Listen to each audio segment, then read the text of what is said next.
Bugün yaşımın üstüne bir yaş daha geldi. Bu yaşa gəlib çatmaq elə də asan da olmadı mənim üçün.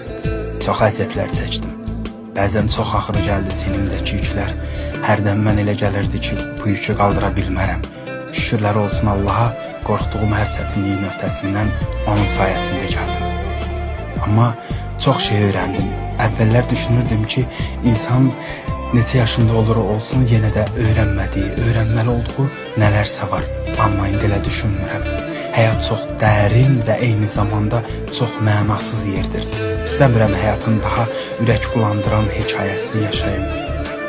Yaşım elə çox olmasa da daxilimdə özümü həyatın hər ləzzətini dadmış 70 yaşında yaşlı bir yorğun insan kimi hiss edirəm. Zaman necə tez keçir. Keçən hər zaman bizi ölümə yaxınlaşdırır. Bu ötüb keçən zaman kimə nəyi necə öyrətdi bilmirəm. Amma mənə ətrafımdakı insanların əsl üzünü göstərdi. Burada uzun hekayəmi qısa mətinlə yekunlaşdırıram. Dinlədiyiniz üçün təşəkkürlər. İmza Yorğun Adam.